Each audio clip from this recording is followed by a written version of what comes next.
Glass shatters. Naomi I backs told against you the no counter. alcohol before noon. One of the bikers grabs her wrist, You're not twisting going hard anywhere. enough that she cries out.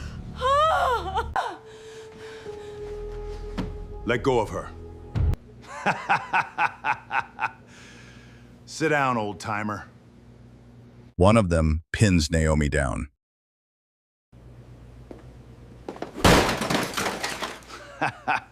This ain't your kitchen anymore. Mason Kane strolls through the wreckage like he owns it, boots crunching broken glass. This your place? This little operation? He gestures at the flag on the wall, the faded metals in their case. What is this? Some kind of shrine? You didn't earn any of this. Guys like you don't earn anything. You just show up and take up space. Let my daughter go. Elijah's voice doesn't rise. He's on his feet again, ignoring the shove that put him down. Or what? Mason gets in his face, grinning. You gonna do something about it? Look at you. You can barely stand up straight. Behind him, the biker holding Naomi yanks her closer, and she strikes at his chest, fighting to get free. Get your hands off me. Feisty. He laughs, tightening his grip. Daddy can't help you, sweetheart. Elijah's eyes move to his daughter's face, to the fear in it. The first real fear he's seen there in 30 years. And something in his posture changes. Not panic, not rage. Stillness. The kind of stillness that, to anyone who'd ever seen it before, would have been the last warning they'd ever get. Let's rewind a little. 40 minutes earlier, the Brooks family diner smells like coffee and bacon grease, the way it has every morning for 31 years. 6 regulars sit scattered across the booths. Walter Brooks in his usual corner seat with the newspaper. Rachel Morgan finishing her second cup before her shift at the clinic. A young family near the window keeping their kids quiet with pancakes. Elijah works the grill the way he's worked it every morning since he opened the place. Unhurried, precise, the same economy of motion that's outlasted 3 renovations and 100 regulars who've come and gone over the decades. Above the register, a folded American flag sits in a glass case, a handful of medals arranged beside it. Faded now, rarely noticed by anyone who doesn't already know what they mean. Walter's the only one who ever asks about it, and Elijah's never once given him more than a nod in response. Morning, Walter, Elijah calls from the grill. Morning.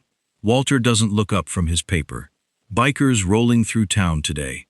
Saw them gassing up at the station. Trouble? Hard to say. Iron Vipers. From the patches. Heard they've been through 2 counties already. Left a mess behind them both times. Elijah doesn't respond to that. Just flips the eggs on the griddle with the same steady rhythm he's kept for 3 decades. The bikers arrive a little after 9. Engines rattling the windows as they pull into the gravel lot. 8 of them. Leather vests marked with the Iron Vipers patch. A reputation that precedes them in 3 counties. They take over the 2 largest booths without asking. Boots up on the seats, loud before they've even ordered. Walter's eyes flick up from his paper, then back down, some old instinct telling him to keep his head low and his opinions quieter than usual. Naomi reaches their table with her order pad, professional despite the knot forming in her stomach. Morning. What can I get started for you? Whiskey, one of them says. Neat. We don't serve alcohol before noon. It's the law, not just house policy. Mason Kane leans back, studying her the way a man studies something he's already decided he's entitled to. Sweetheart, I wasn't asking. I understand, but the answer's still no. Naomi keeps her voice level, order pad steady in her hand. I can get you coffee, orange juice, or I didn't come here for orange juice. Mason's voice carries now, pulling attention from the other booths. I came here for what I ordered. Sir, I really can't. Can't or won't. He stands slowly, chair scraping the floor, and the diner goes quiet around him. Walter lowering his newspaper, Rachel setting down her coffee cup, the young family near the window pulling their kids closer without quite understanding why. Elijah steps out from behind the counter at the sound of the chair. Calm, apron still on, wiping his hands on a towel. Something I can help with? There he is. Mason spreads his arms, looking him over. The gray beard, the apron, the quiet, unhurried way he crosses the room. Didn't figure a place like this had an actual owner. Figured you just came with the building. A few of the bikers laugh.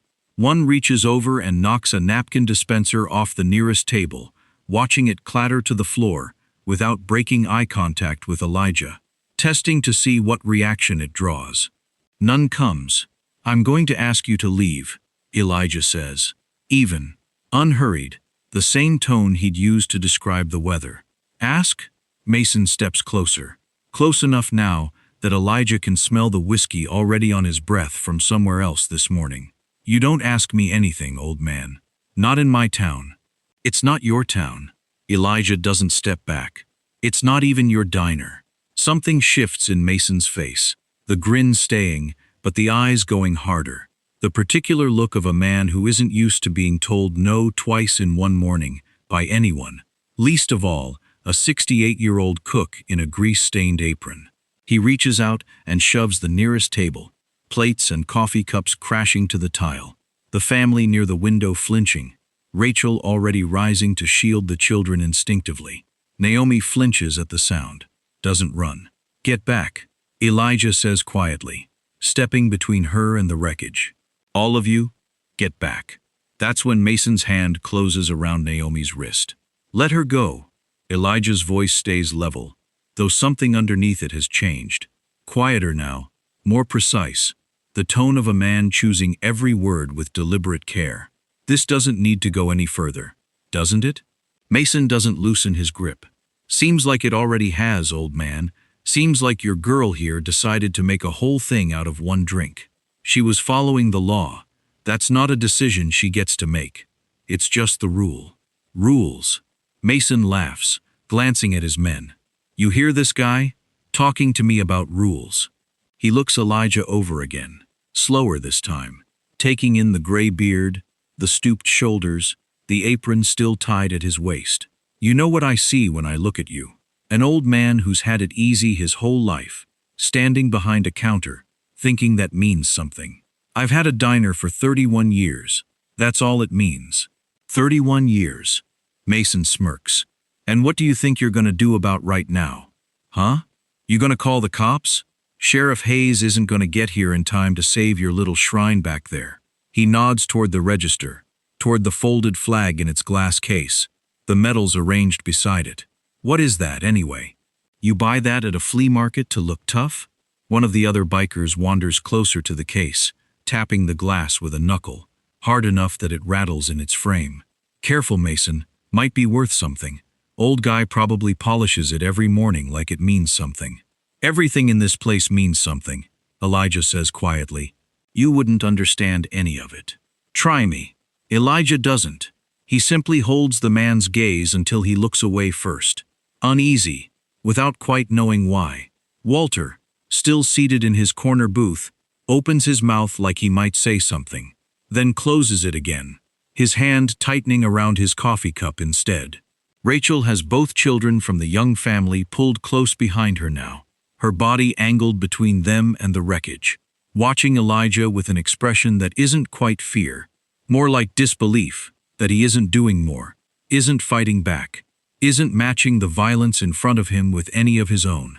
She'd assumed, the moment the first table went over, that the old man behind the counter would either call for help or simply freeze, the way most people his age would freeze in a moment like this. He's done neither. He's just standing there, watching, waiting, and she can't yet tell if that's courage or simple resignation. Sir, she says quietly, to no one in particular, someone should call for help. Nobody's calling anybody. One of the bikers steps toward the door, blocking it, arms crossed. Elijah's eyes never leave Mason's face, even as Naomi's wrist stays locked in his grip, even as her breath comes faster, quieter, the fear in her finally breaking through the composure she'd held onto through the first table flipping. Dad, she says, just once, barely audible. I'm right here, Elijah says, not looking away from Mason. I'm not going anywhere. Touching, Mason says. Real touching. You know, I've met guys like you before. Old-timers who think dignity's gonna save them. Think if they just stay calm enough, keep their voice down enough, somebody's gonna respect that. He shakes his head slowly. Nobody respects that. You know what people respect? This. He tightens his grip on Naomi's wrist until she gasps. Something moves behind Elijah's eyes. Brief, controlled, gone, almost as soon as it appears. To anyone watching closely, it might have looked like the flicker of an old man finally reaching the edge of his patience. To Elijah, it was something else entirely. A decision, already made, waiting only for the exact right moment to act on it. You've had your fun, Elijah says. You've broken my tables, scared my customers, put your hands on my daughter. I'm asking you one more time to let her go and walk out that door. Or what? Mason steps closer, close enough that his men start to laugh again, delighted at the theater of it. The old cook, the biker gang leader, the standoff that everyone in the room assumes can only end one way. What exactly are you going to do, old man? Elijah doesn't answer with words. He reaches up, slowly, and unties the knot at the back of his apron. The gesture is small, unhurried, the same economy of motion he's used to flip eggs on that griddle every morning, for 31 years. But something about the way he does it, deliberate, unbothered by the 8 men surrounding him, entirely without fear, makes the laughter in the room falter for the first time since the bikers walked through the door. He folds the apron once, sets it down carefully on the nearest undamaged table, the way a man sets down something he intends to pick back up later. Mason's grin doesn't fully disappear, but something behind it shifts, just slightly. The first flicker of a question he doesn't yet have language for, watching an old man calmly remove the one thing that's marked him, for 31 years, as nothing more than a cook. Elijah moves before anyone in the room understands he's moving. His hand closes over Mason's wrist, the one gripping Naomi, not with force so much as precision, a single controlled rotation that breaks the grip and puts Mason's arm at an angle his shoulder was never meant to hold. Mason gasps, stumbling back a step, more shocked than hurt. Naomi, behind the counter, now. She doesn't argue. 6 years of watching her father move through a kitchen with that same unhurried certainty has taught her when not to ask questions. She's behind the counter in 3 steps, out of the immediate radius of what's about to happen. The biker who'd been blocking the door lunges first, more reflex than plan, swinging wide. Elijah steps inside the arc of the punch rather than away from it, redirecting the momentum with a shift of his shoulder that sends the man stumbling into the booth behind him, disoriented rather than hurt, breath knocked from his lungs against the vinyl seat.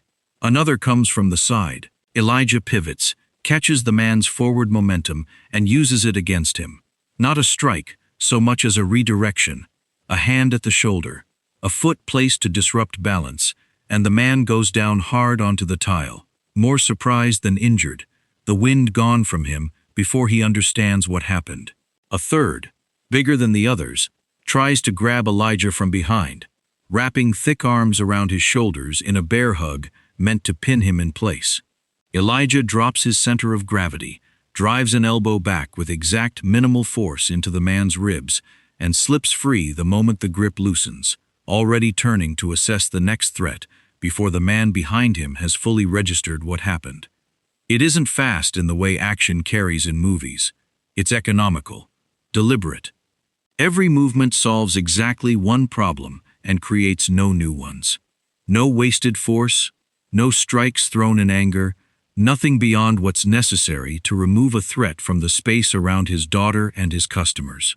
30 years of training built for exactly this kind of restraint, for the discipline of doing precisely enough and not one motion more. What the hell?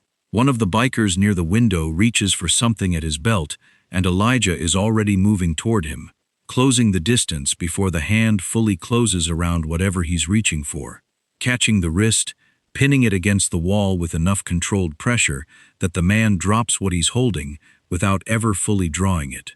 Nobody needs to get hurt worse than they already have, Elijah says, voice still even, still calm, as though he's explaining a griddle temperature rather than disarming a man twice his size. Sit down, all of you, now. 2 of the bikers, the ones still standing near the door, exchange a look, and don't move to help their friends. Something in what they've just watched has recalibrated whatever calculation they'd made walking in this morning. Near the window, Rachel has both children pulled tight against her, watching with wide eyes as the man who minutes ago seemed helpless moves through the wreckage of the diner with a control that has nothing frantic in it at all. Walter, still in his booth, has gone very still, his coffee cup forgotten, watching his old friend with an expression that looks less like surprise and more like long-buried recognition finally surfacing. Mason recovers his footing, cradling his wrist, staring at Elijah with something new in his expression. Not fear yet, not quite, but the first genuine uncertainty he's carried all morning. "Who are you?" he says, and it isn't quite a question, more like a demand, aimed at reality itself. "I own this diner," Elijah says. "That's all you need to know right now." Mason lunges anyway, driven by pride rather than sense, swinging with the full weight of his frustration behind it. Elijah sidesteps, catches the arm mid-swing, and uses the man's own momentum to bring him down onto the floor. Controlled, deliberate, a knee against his shoulder blade holding him still without applying more pressure than necessary. "Stay down," Elijah says quietly. "I'm not going to ask twice." Mason doesn't move. Something in Elijah's voice has finally landed with the full weight it was always carrying, even through all the calm. The remaining bikers, scattered now among overturned tables and broken glass, don't move to help their leader. One of them backs slowly toward the door, hands raised without anyone asking him to raise them.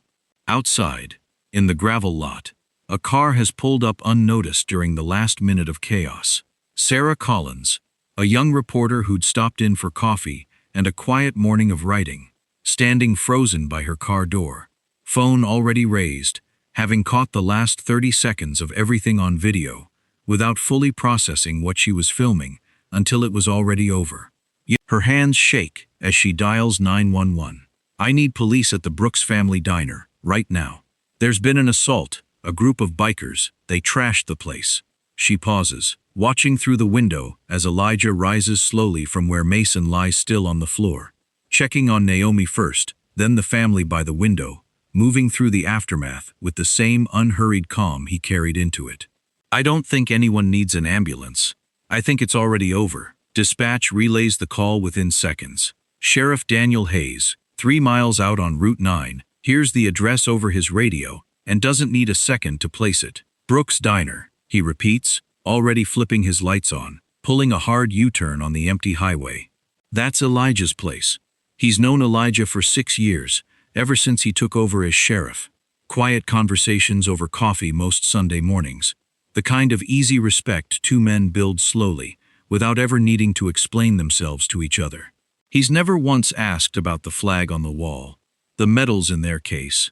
Some things, in a town this size, a man learns not to ask about directly. He'd assumed, if he'd thought about it at all, that the medals belonged to a brother, a father, someone Elijah had lost, rather than someone Elijah had been.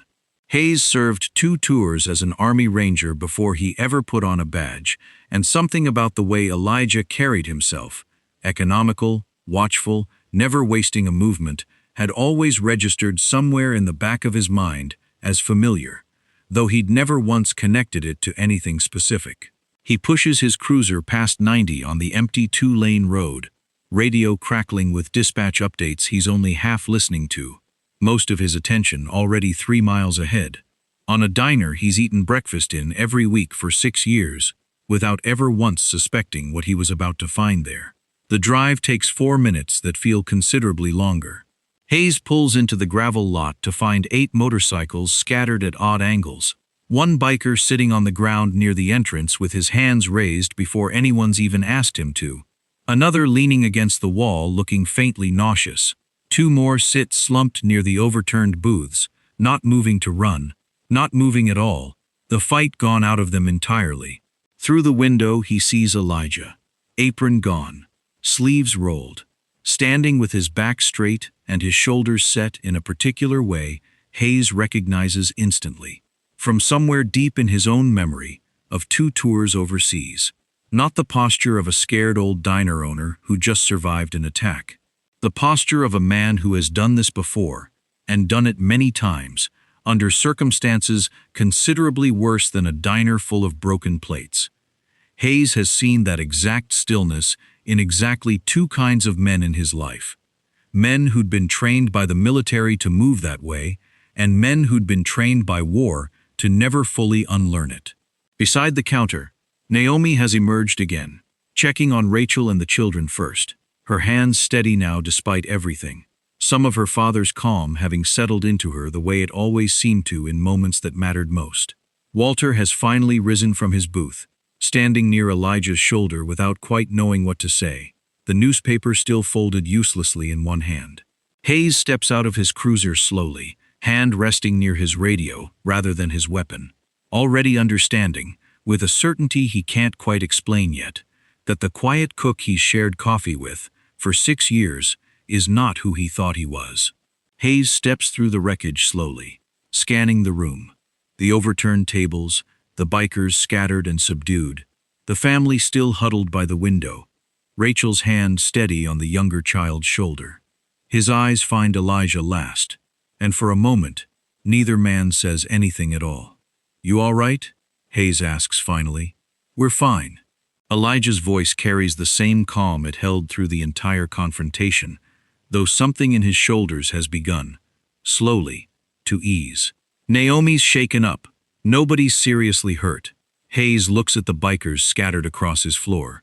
Controlled falls, no blood beyond a split lip on one of them. Nothing that looks like it came from rage. "You did this? All of them?" "Only the ones that needed it." What Hayes doesn't know yet, what nobody in this diner besides Elijah himself fully understands, is exactly what those words cost him to make sound so simple. 26 years earlier, Master Sergeant Elijah Brooks knelt in the dust of a compound half a world away, 3 of his men down, radio silent, the extraction window closing faster than anyone above him wanted to admit.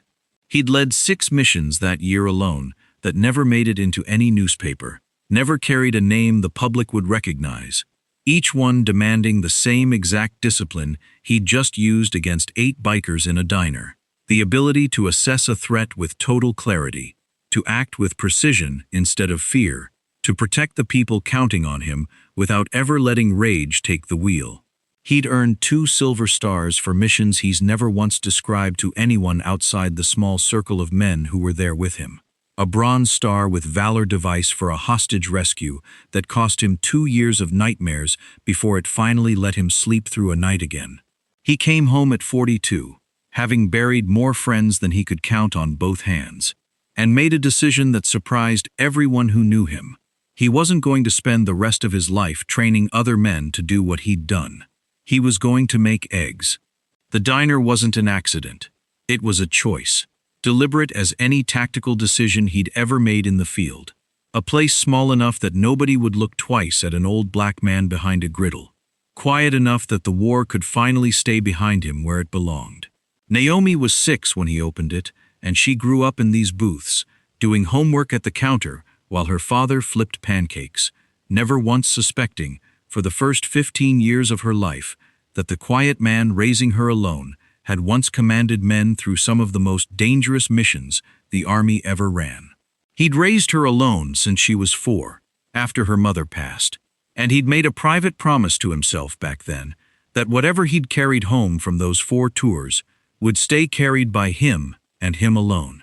She would grow up with pancakes and quiet mornings and a father who showed up to every school event, not a father whose hands shook sometimes at 2 in the morning for reasons she never needed to understand. He kept that promise for 25 years, right up until this morning, when keeping it stopped being possible. "Dad never talked about it," she told a friend once. In high school, when the subject of her father's past came up. "I used to think maybe there wasn't much to talk about." She'd been wrong, though it would take this exact morning for her to fully understand how wrong. Back in the present, a truck pulls into the gravel lot. Walter's nephew had made a call the moment things started, reaching 2 other veterans who lived nearby. Men Elijah served alongside years ago, in a different unit, but recognized instantly the moment they heard the address on the phone. They walk in without hesitation, scanning the room the way trained men scan any room, immediately understanding exactly what they're looking at. "Sergeant," one of them says quietly, nodding at Elijah with the particular respect reserved for men who've earned it under fire. "Frank." Elijah nods back, something almost like relief passing briefly across his face. "Didn't expect to see you today. Heard there was trouble at your place. Wasn't about to sit that one out." Frank's eyes move across the wreckage, the subdued bikers, the calm efficiency of it all, and something like a small, grim smile crosses his face. "Looks like you had it handled before we even got here." Mostly. The second veteran, younger than Frank by a decade, kneels beside one of the bikers, still catching his breath on the floor, checking for injuries with the practiced hands of a man who's done triage in far worse conditions than a diner. "Nothing serious," he confirms. "Your friend here just got outclassed." Mason, still on the floor where Elijah left him, looks between the newcomers and the man he'd mocked 20 minutes earlier. The flag on the wall, the medals in their case, the calm, controlled violence that dismantled 8 men without a single wasted movement. Something in his expression shifts entirely, the last of his bravado draining out of him in real time. "Your—" Mason's voice comes out smaller than anything he's said all morning. "Your actual military was."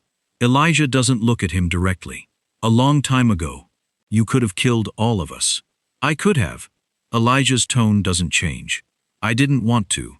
There's a difference between what a man's capable of and what he chooses to do with it. You'd do well to learn that difference before it costs you something you can't get back. Hayes has been listening to all of this with a growing understanding settling into his chest. The flag he's walked past 100 times without asking. The medals he'd assumed belonged to someone else.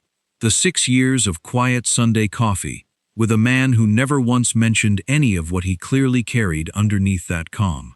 "Elijah." Hayes's voice is different now. Quieter. Something in it that wasn't there a moment ago. "How many tours?" 4. Elijah meets his eyes for the first time since he arrived. Special Forces.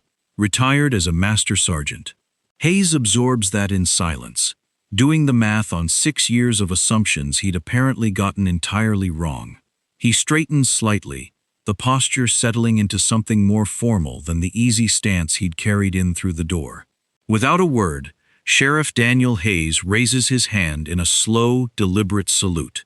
Not required by any protocol, not something the moment strictly demands. Just one veteran recognizing another, the only way that's ever really mattered, between men who've carried what they've carried. Elijah, after a long moment, returns it. Within 20 minutes, the gravel lot fills with cruisers, an ambulance parked near the entrance, more as precaution than necessity. Deputy Chris Walker, barely 2 years into the job, moves through the diner cataloging damage with wide eyes, still absorbing what Hayes told him over the radio on the drive over. "You're telling me one guy did all this?" Chris asks, nodding at the 8 bikers now cuffed and seated along the wall, waiting for transport. "One guy," Hayes confirms. 68 years old. Chris looks at Elijah, still standing near the counter with Naomi close beside him, and something in his expression shifts from disbelief toward something closer to reverence. "That's not possible." "It is, if you spend 30 years training for exactly that scenario." Hayes claps him on the shoulder. "Go easy today, Deputy. You're about to learn something most cops go a whole career without seeing." Chris spends the next half hour taking statements from the bikers themselves, most of them subdued now, cooperative in a way that surprises him. The fight gone out of men who'd walked in an hour earlier, convinced nothing in this town could touch them. One of them, the youngest of the group, mutters something about not knowing, about just following Mason's lead, and Chris writes it down without much sympathy, aware that plenty of harm gets done by men just following somebody else's lead. Rachel Morgan, the former Army medic among the customers, has already moved through the diner checking on everyone without being asked. The young family by the window, the biker with the split lip, even Mason himself, who accepts her attention with none of the arrogance he carried into the diner an hour ago. "Nothing needs stitches," she tells Hayes. "Everyone's shaken, But nobody's seriously hurt. He was careful. She glances toward Elijah. Almost surgical, actually. That's the training, Hayes says quietly. Sarah Collins, still holding the phone she used to call 911, approaches Naomi first. Gentle, professional, despite the adrenaline clearly still coursing through her own system. I know this isn't the moment, Sarah says, but whenever you're ready, I'd like to hear what happened. In your own words. Naomi looks toward her father, who nods once, and something in that small exchange tells Sarah everything she needs to know about how this family operates. Permission asked quietly, granted without hesitation. Trust built over decades, rather than assumed in the moment. He never raised his voice, Naomi says, her own voice steadier now than it's been all morning. Not once, even when that man had his hand on my wrist. He just kept saying, "Let her go," calm as anything, like he was asking someone to pass the salt. She pauses, looking toward her father across the room. I've known him my whole life. I've never seen him move like that. I didn't know he could. Sarah turns to Elijah next, notepad ready, though she finds herself asking the question more out of genuine curiosity than professional obligation. Mr. Brooks, you clearly could have stopped this the moment they walked in. Why did you wait as long as you did? Elijah considers the question with the same unhurried care he's given everything else this morning. Violence isn't something you reach for because it's available, he says. It's something you reach for when there's no other way left to protect the people in front of you. I spent 30 years learning the difference between those two things. Learning it is what kept me and my men alive more times than I can count. He glances toward Naomi. The moment he put his hands on my daughter, there wasn't a decision left to make. Before that, there was. And if he'd never touched her, if he'd just kept breaking tables, then he'd have broken some tables, and I'd have called Sheriff Hayes, and we'd have fixed the tables. Elijah's tone doesn't shift, doesn't perform certainty for the reporter's benefit. Property can be replaced. I wasn't going to let anger make that decision for me before it needed to be made. Sarah writes quickly, aware even in the moment that she's capturing something rare. Not just an unusual act of restraint under threat, but a coherent philosophy behind it. One this man has clearly lived by for decades longer than this single morning required. Can I ask about the medals? She says carefully. The flag? Elijah's eyes move briefly to the case behind the register, still intact despite everything else in the diner that isn't. Some other time. Today isn't about that. Sarah doesn't push. She has more than enough for now. Video from her phone showing the tail end of the confrontation. Witness accounts from Naomi and Rachel and Walter. A quote from the sheriff himself, confirming Elijah's military service without offering details he clearly wasn't authorized to share. She files the story from her car 40 minutes later, hands still not entirely steady, headline written and rewritten 3 times before she settles on something close enough to the truth. Elderly diner owner defends daughter. From biker gang. Turns out he's a decorated Special Forces veteran. By the time she hits publish, the video clip she recorded outside the window has already been shared 400 times without her help. Someone else in the parking lot had been filming too, capturing angles she hadn't, and within 2 hours, the footage crosses from local outrage into something considerably larger, picked up first by a regional outlet, then a national one, then dozens more. The quiet cook from a small-town diner becoming, almost overnight, a story the entire country can't stop talking about. Within a week, the story has done more for Brooks Family Diner than 31 years of word-of-mouth ever managed. Sarah's article gets picked up nationally, then internationally, the footage racking up millions of views. Comment sections filling with strangers from every state sharing some version of the same sentiment. This is what real strength looks like. The town responds faster than Elijah expects. Within 3 days, a GoFundMe organized by Frank and the other local veterans has raised enough to cover every broken table, every shattered plate, the cracked section of counter where Mason's men had thrown a chair during the worst of it. Within a week, it's raised considerably more than that. Enough that Elijah spends an entire evening on the phone with Frank, trying unsuccessfully to convince him to cap the fundraiser before it gets excessive. People want to give, Elijah, Frank tells him. Let them. You spent 30 years giving. Let somebody give something back for once. Elijah doesn't have a good answer for that.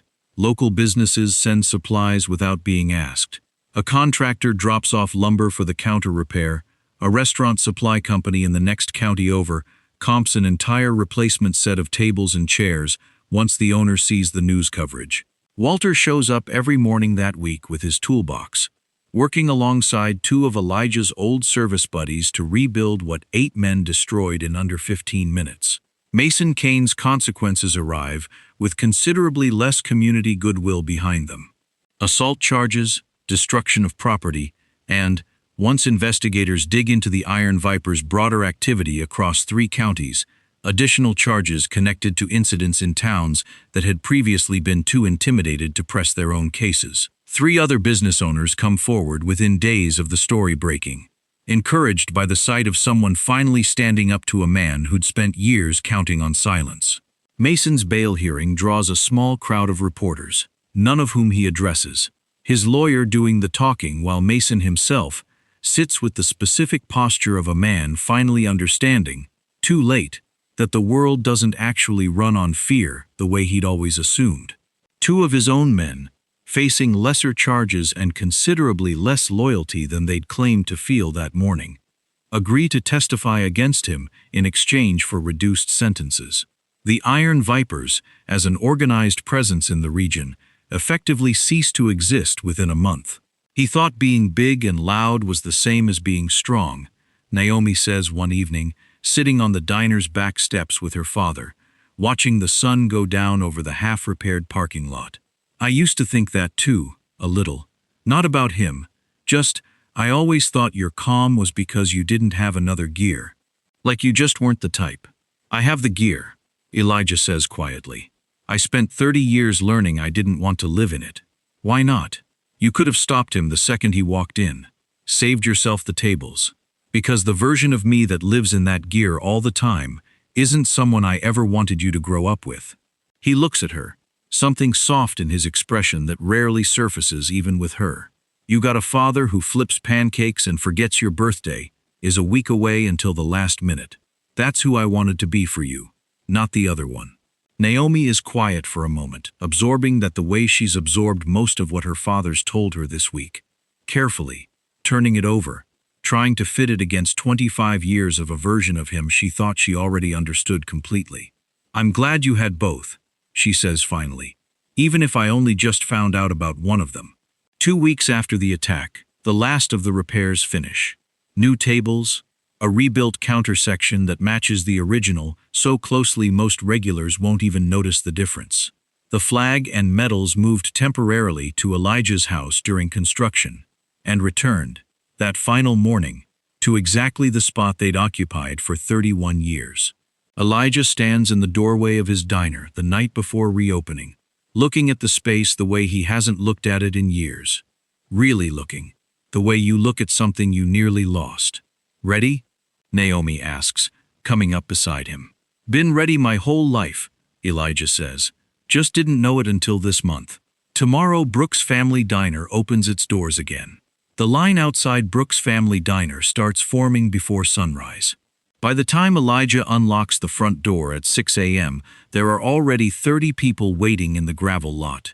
Regulars who've eaten here for decades, strangers who drove in from neighboring counties after seeing the story online, 3 local news vans parked respectfully at the edge of the property, and Frank and his fellow veterans standing near the entrance in dress uniforms they haven't worn in years.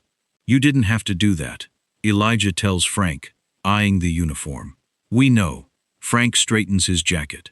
Wanted to, anyway. Sheriff Hayes arrives not in his cruiser, but in his own truck, off-duty, standing near the back of the crowd, rather than at the front, the way he's always preferred it.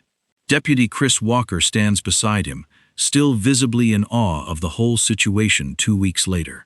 Naomi works the counter, same as every morning for the last decade, though today her hands shake slightly with something closer to joy than the fear that gripped them 2 weeks ago. The bell above the door rings continuously through the morning rush. More customers passing through in 3 hours than the diner used to see in a week. At 9 o'clock, Mayor Patricia Reyes steps up onto a small platform someone built overnight, near the entrance, a folded certificate in her hands.